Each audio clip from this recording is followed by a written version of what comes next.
Welcome to the IoT Chat, where we explore the trends that matter for consultants, systems integrators, and enterprises. I'm Kenton Williston, the editor-in-chief of insight.tech. Every episode, we talk to leading experts about the latest developments in the Internet of Things. Today, I'm discussing the democratization of AI with Elizabeth Spears, co-founder and chief product officer at Plainsight, and Bridget Martin, director of industrial AI and analytics of the Internet of Things group at Intel. AI already has a solid track record in manufacturing, but as the technology constantly advances, is turning up in all kinds of rough and ready use cases. For example, AI is now being used to count cows. Oh, really? But AI is useless if no one understands how to use it, right? And it's not very often you find data scientists on a farm. So in this podcast, I want to explore the possibilities for AI in all kinds of rugged use cases, not just in agriculture, but across the industrial sector. We'll discuss the importance of making AI more accessible and the new and exciting use cases that come from its democratization. But before we get started, let me introduce our guests. Elizabeth, I'll start with you. Welcome to the show. Hi, thank you for having me. I'm excited to chat with you today. Likewise. And can you tell me about Plainsight and your role there? Sure. So here at Plainsight, we have an end-to-end no-code computer vision platform. So it allows both large and small organizations to go from data organization to data annotation to training a machine learning model or a computer vision model and deploying. So deploying it on-prem, on the edge, or almost anywhere in between, and then being able to monitor all of your computer vision deployment in a single pane of glass. My role is the co-founder and chief product officer. So basically everything around what we build, in what order, and why is really where I spend the most of my time along with my amazing team. I am really looking forward to hearing about all the details there. That sounds very, very interesting. One thing I'm curious about up front, though, is I had known your company as SixSkill, and I'm wondering why it's been rebranded to Plainsight and what that has to do with the company's evolution. Yeah, good question. So, like a true product-focused company, we listened to what our customers wanted and needed, and we basically took a transformational turn from an IoT platform to a computer vision platform. So what we kept hearing from our customers was that they wanted more and more AI, and then specifically more computer vision. So we took this foundation that we had of a platform, an IoT platform that was used for high throughput enterprise situations, and we made it specialized for both large and small companies to be able to build and manage their computer vision solutions really, 10x faster than most of the other available solutions out there. So, we're talking about kind of implementing the same use case with even higher accuracy in sort of hours instead of months. And that's really been our focus. So the rebrand for the name, Plainsight, really came from this aha moment that we have with our customers, where they often have thousands of hours of video or image data that's really this untapped resource in the enterprise. And when we start talking to them about how the platform works and all the big and small ways that data can provide value to them, they all of a sudden kind of get it. It's almost like everything that I can see, if I sat there and watched it without blinking, all of that could actually just be identified and analyzed automatically. So they have this aha moment that we talk about as sort of the elephant in the room, which is the elephant is our icon, where you start to understand how computer vision works and you just can't unsee all the places that it can be applied. So we're bringing all of that value into Plainsight for our customers, and that's where the name came from. Our icon, like I said, is that elephant that we've all really bonded to, named Seymour. And he's named that because he can see more. He can help you see more in all that visual data. Oh, boy. So yeah. I have to say, I have a well-earned reputation for being the dad jokes guy, and I think I would fit right in. Yeah, we were very pleased with that one internally. Yeah, so that evolution, that's a really great story, and I think is reflective of where so much technology is going right now and how central AI and computer vision in particular have become just everywhere. And I'm really excited to hear more from your perspective as well as from Bridget's perspective. So, Bridget, I'd like to say welcome to you as well. Yeah, thank you for having me. Super excited to be here. So, tell me a little bit more about your role at Intel. Well, so at Intel, obviously everybody really knows us for manufacturing chips, right? That is absolutely Intel's bread and butter. But what I loved hearing Elizabeth just talk about now is the real need to be connected to and understand the ultimate consumers of these solutions and ultimately of this technology. And so the main function of my team is really to have and build up that knowledge and understanding of the pain points that are occurring in the process of adopting AI technology in the industrial space, whether it's manufacturing or critical infrastructure, and really working with the ecosystem to develop solutions that help address those pain points. Ultimately, and top of mind for me, really being around the complexity that it is to deploy these AI solutions. Like Elizabeth was saying, there's such great opportunity for capabilities like computer vision in these spaces, but it's still a really complex technology. And so, again, partnering with the ecosystem, whether it's system integrators or software vendors, to help deploy into the end manufacturer's space so that they can ultimately take advantage of this exciting technology. Yeah, and I want to come back to some of those pain points because I think they're really important. I think what both your organizations are doing is really valuable to solving those challenges. And I should also mention before we get further into the conversation that the insight.tech program as a whole and this IoT Chat podcast are Intel publications. So that's why we've gathered you here today. But in any case, while those challenges are very much something I want to talk to you about, I think it's worth doing some framing of where this is all going by talking about what's happening with the applications. Because, like Elizabeth was just saying, we're at a point where, if you can see it, just about anything you can see, especially in an industrial context, there's something you can do with that data from an AI computer vision point of view. And Bridget, I'm interested in hearing what you're seeing in terms of new applications that you couldn't do 5 years ago, a year ago, 6 months ago. Everything's moving so fast. Where do things stand right now? Yeah, well, let's kind of baseline in where we're ultimately trying to go, right? Which is this concept of Industry 4.0, which is essentially this idea around being able to have a flexible and autonomous manufacturing capabilities. And so if we rewind 5, 10 years ago, you have some manufacturers that are what we would consider more mature manufacturing applications. And so those are scenarios where you already see some automated compute machines existing on the factory floor, which are going to be, again, automating processes, but also most critically, when we're talking about AI, is outputting data, whether it's the metadata of the sensors or the processes that automated tool is performing.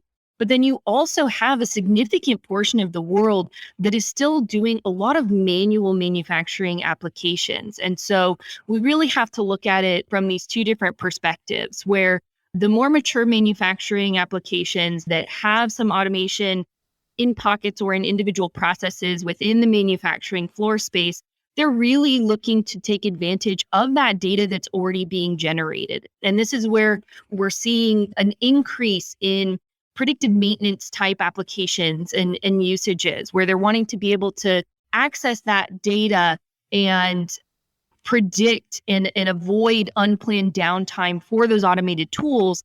But then, when we're looking at those less mature markets, they're wanting to skip some of these automation phases and going from, like an industry 2.0 level and skipping right into industry 3.0 and 4.0 through the use of leveraging computer vision and enabling now their factory to start to have some of the same capabilities that we humans do, and where they're, again, deploying these cameras to identify opportunities to improve their overall factory production and workflow of the widgets going through the supply chain within their factory. Yeah, I think that's very, very true, everything you've said. And I think one of the things that's been interesting to me is just seeing, it's not just the proliferation of this technology, but it's going into completely new applications. The use cases are just so much more varied now, right? It's not just inspecting parts for defects, but like Elizabeth was saying, basically anything that you could point a camera at, there's something you can do with that data now. And so, Elizabeth, I'd love to hear some more examples of what you're seeing there. And is it really just the manufacturing space, or is it a wider sphere of applications in the rugged industrial space where you're seeing all kinds of new things crop up? It's really horizontal across industries. We see a lot of cases in a lot of different verticals. So I'll go through some of the fun examples and then some of my favorites. So one of the ones that is really cool that's sort of just possible is super resolution, a method called super resolution. And one of the places it's being used or they're researching using it is for less radiation in CT scans. So basically, what this method does is if you think of all of those FBI investigation movies where they're looking for a suspect and there's some grainy image of a license plate or a person's face, and the investigator says, enhance that image, right? And so then all of a sudden it's made into this sharp image and they, know who did the crime or whatever it is. That technology absolutely did not exist most of the time that those types of things were being shown. And so now it really does. So that's one cool one. Another one is simulated environments for training. So there's cases where the data itself is hard to get, right? So things like rare events, like car crashes, or if you think about gun detection, you want your models around these things to be really accurate, but it's hard to get data to train your models with. So just like in a video game where you have a simulated environment, you can do the same thing to create data. And people like Tesla are using this like for crash detection, like I mentioned, and we're using it as well for projects internally. My favorite cases are just the really practical cases that give an organization quick wins around computer vision, and they can be small cases that provide really high value. So one that we've worked on is just counting cattle accurately, and that is represents a tens of millions of dollars in savings for a company that we're working with. And then there's more in like agriculture where you can monitor pests. And so you can see if you have a pest situation in your fields and what you can do about it, or even looking at bruising in your fruit, things like that. So it's really across industries, and there's so much, well, low-hanging fruit as we're talking about agriculture, where you can really build on quick wins in an organization. It's just all over the place, right? It's anything that you can think of that might fall into that category of like an industrial, rugged kind of application. There's all kinds of interesting new use cases cropping up. And one of the things that I think is really noteworthy here is a lot of these emerging applications, like in the agricultural sector, are in places where you don't traditionally think of there being organizations with data science teams or anything like that. Now, I will say a little aside here that sometimes people think of farming as being low tech, but really it's not.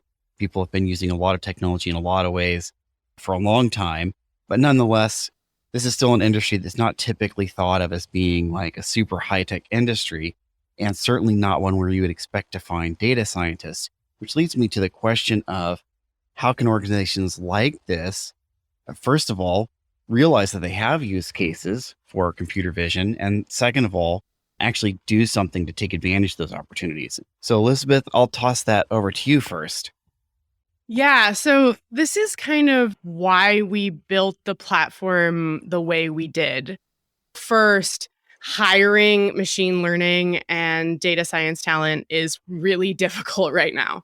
And then, even if you do have those big teams, building out an end to end platform to be able to build these models, train them, monitor them, deploy them, and keep them up to date, and kind of the continuous training that many of these models require to stay accurate, it requires a lot of different types of engineers, right? You need the site reliability guys, you need the big data guys, you need a big team there. So it's a huge undertaking if you don't have a tool for it. So that's why we built this platform end to end, so that it would make it, more accessible and simpler for organizations to just be able to adopt it. And like I was saying, I feel like often we talk about AI as the organization has to go through a huge AI transformation, and it has to be this gigantic investment and time and money.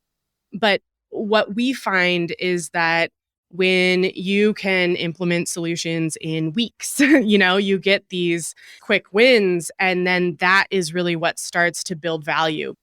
Yeah, that's really interesting. And I think the general trend here is towards making the awareness of what computer vision can do for an organization so much more widespread, and getting people thinking about things differently. And then I think where a lot of folks are running into trouble is that, okay, we've got an idea. How do we actually do something with that? And I think tools like Plainsight are a critical part of that. But I know Intel's also doing a lot of work to democratize AI. And Bridget, I'd love to hear from your point of view what some of the biggest challenges are and what Intel's doing to address those challenges and make these capabilities more broadly available.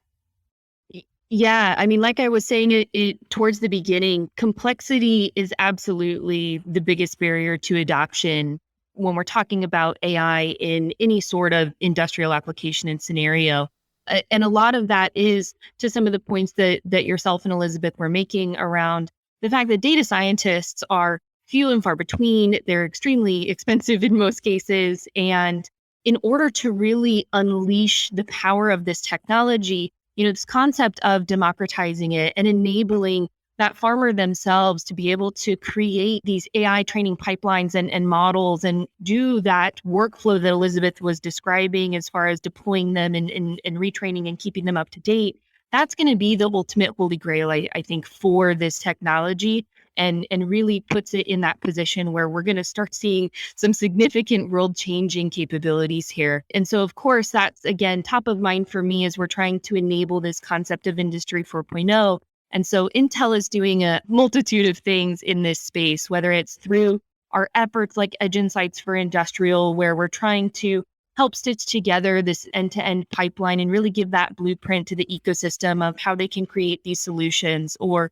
it's even down to configuration deployment tools where we're trying to aid system integrators on how they can more easily install a camera, determine what resolution it needs to be on, help fine tune the lighting conditions, because these are all, factors that greatly impact the training pipeline and the models that ultimately get produced. And so being able to enable deployment into those unique scenarios and lowering the complexity that it takes to deploy these, that's ultimately what we're trying to achieve. Yeah, absolutely. One thing that strikes me here is that there is a bit of a shift in mindset that I think is required, right? So what I'm thinking about here is that I think in large part, because of the complexity that has traditionally been associated with AI and computer vision, when organizations are thinking about what they can do with their data, I think oftentimes there's kind of a top down, let's look for some big thing that we can attack because this is going to require a lot of effort and a lot of investment for us to do anything with this technology. And I think there's certainly going to be cases where that approach makes sense. But I think there's a lot of other cases, like we've been talking about, where you've got all these very niche specialized scenarios where really the way that makes sense to do it is to just solve these small low-hanging fruit problems one at a time and build up towards more of a organization-wide adoption of computer vision. So Elizabeth, I'd like to hear, how you're approaching that with your customers, what kind of story, how you're bringing them this kind of aha moment and what gets them to think a little bit differently about how they can deploy this technology. Yeah. And I want to take a second just to really agree with Bridget there on how challenging and interesting some of the on the ground, real world things that come up with these deployments, right? So it's like putting up those cameras and the lighting, like Bridget was saying, but then things come up like all of the sudden there's snow and no one trained for snow, or there's flies, or kind of all of these things that will come up in the real world. So anyway, that was just an aside of what makes these deployments fun and keeps you on your toes.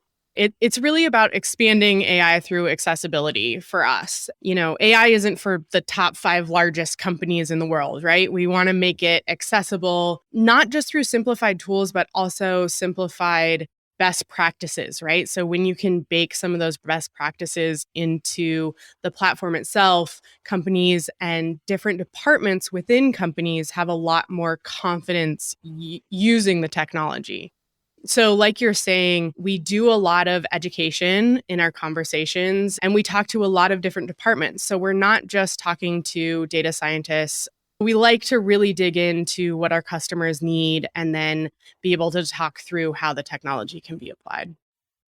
To me, a lot of what I'm hearing here is you've actually got a very different set of tools today, and it requires a different way of thinking about your operations because you've got all these new tools and because they're available to such a wider array of users. There's a lot of different ways you can go after the business challenges that you've got.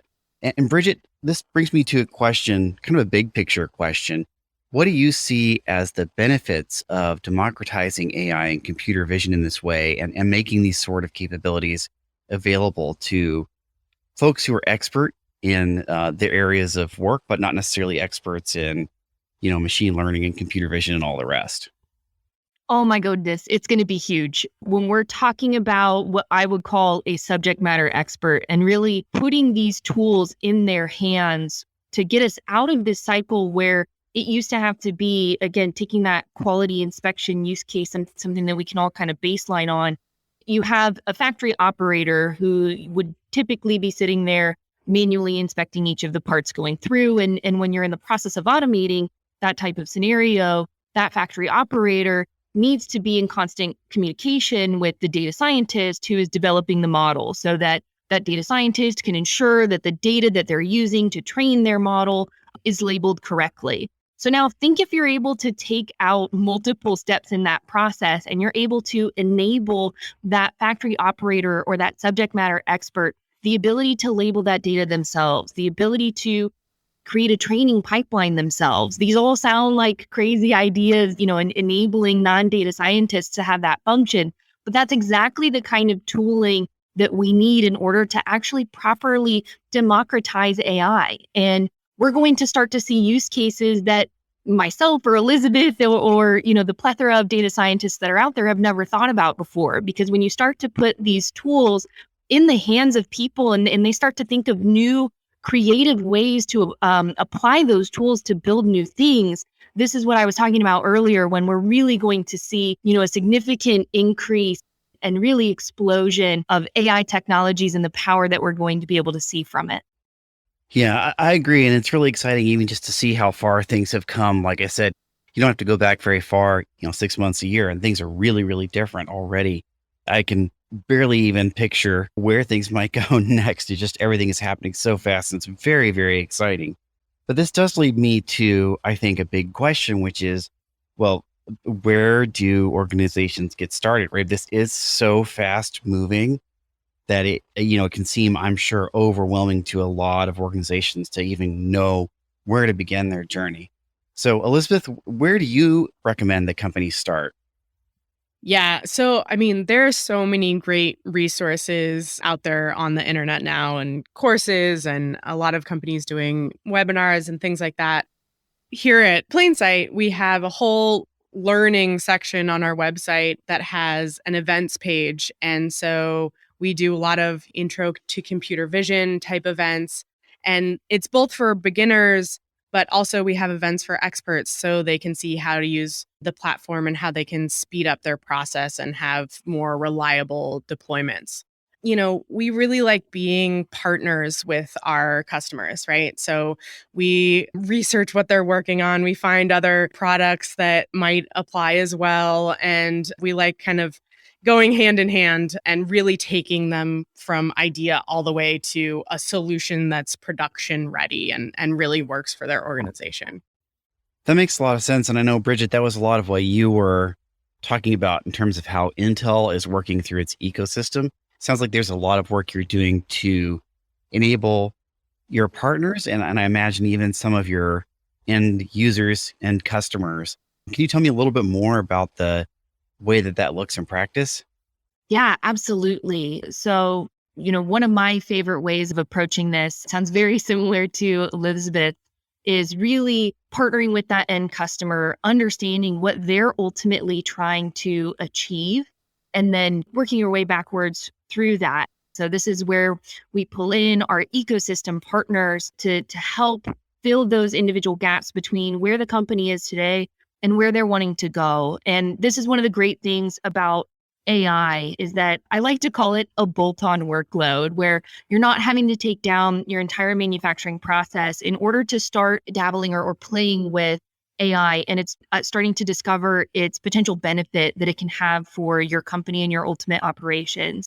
It's relatively uninvasive to deploy a camera and some lighting and point it at a tool or a process versus having to bring down an entire tool and replace it with a brand new, very large piece of equipment. And so that really is going to be one of the best ways to get started. And we, of course, have all kinds of ecosystem partners and players that we can recommend to those end customers who really specialize in the different areas that they're either wanting to get to or that they're experiencing some pain points in. So you're raising a number of really interesting points here. One is I love this idea of the additive workload and very much agree with that, right? I think that's one of the things that makes this whole field of AI, but particularly computer vision, so incredibly powerful. And the other thing that I think is really interesting about all of this is because there's so many point use cases where you can easily add value by just inserting a camera and some lighting somewhere into whatever process you're doing. I think it makes this a sort of uniquely easy opportunity to do sort of proof of concepts, demonstrate the value, even on a fairly limited use case, and then scale up. But this does lead me to a question about that scaling, right? While it's great to solve a bunch of little point use cases, at some point you're going to want to tie things together, level things up. And so I'd be interested in hearing, Elizabeth, how Plainsight views this scaling problem. And I'm also going to be interested in hearing about how Intel technology impacts the scalability of these solutions. We're looking at scale from the start because that's, really the customers that we started with have big use cases with a lot of data. And then the other way that you can look at scale is spreading it through the organization. And I think that really comes back to educating more people in the organization that they can really do this, right? So, especially in things like agriculture, someone who's in charge of a specific field or site or something like that may or may not know all the places that they can use computer vision. And so what we've done a lot of is we'll talk to specific departments within a company, and then they say, oh, I have a colleague in this other department that has another problem. Would it work for that? And then it kind of spreads that way, and we can talk through how those things work. So I think there's a lot of education in getting this to scale for organizations. And how is Intel technology and your relationship with Intel more broadly helping you bring all these solutions to all these different applications? They're really amazing with their partners and bringing their partners together to give enterprises really great solutions. And not only with their hardware, but definitely with their hardware is one of the places that we utilize them because we're just a software solution, right? And so we really need those partners to be able to provide the rest of the full package to be able to get a customer to their complete solution. Makes sense. We're getting close to the end of our time together. So I want to spend a little bit of time here just kind of looking forward and thinking about where things are going to go from here. Bridget, where do you see some of the most exciting opportunities emerging for computer vision? Elizabeth was just touching on at the end of it. And, when we're talking about this concept of scalability, it's not just scaling to different use cases, but we also need to be enabling the ability to scale to different hardware. There's no realistic scenario where there is just one type of compute device in a particular scenario. It's always going to be heterogeneous. And so this concept and one of the big initiatives that Intel is driving around one API and write once, deploy anywhere, I think it's going to be extremely influential and helping really transform the different industries that are going to be leveraging AI. But then also, I think what's really exciting coming down the line is this move, again, more towards democratization of AI and enabling that subject matter expert with either low code or no code tooling, really enabling people who don't necessarily have a PhD or specialized education in AI or machine learning to still take advantage of that technology. Yeah, absolutely. So, Elizabeth, what kind of last thoughts would you like to leave with our audience about the present and future of machine vision and how they should be thinking about it differently? I think I'm going to agree with Bridget here and then add a little bit. I think it's really about getting accessible tools into the hands of subject matter experts and the end users, making it really simple to implement solutions quickly and then being able to expand on that.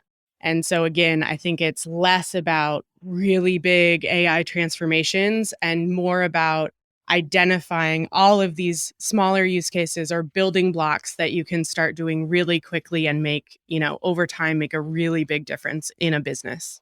Fabulous. Well, I look forward very much to seeing how this all evolves. And with that, I just want to say thank you, Elizabeth, for joining us today. Yeah, thank you so much for having me. And Bridget, you as well. Really appreciate your time. Of course. Pleasure to be here. And thanks to our listeners for joining us. To keep up with the latest from Plainsight, follow them on Twitter at Plainsight AI and on LinkedIn at Plainsight AI. If you enjoyed listening, please support us by subscribing and rating us in your favorite podcast app. This has been the IoT Chat. We'll be back next time with more ideas from industry leaders at the forefront of IoT design.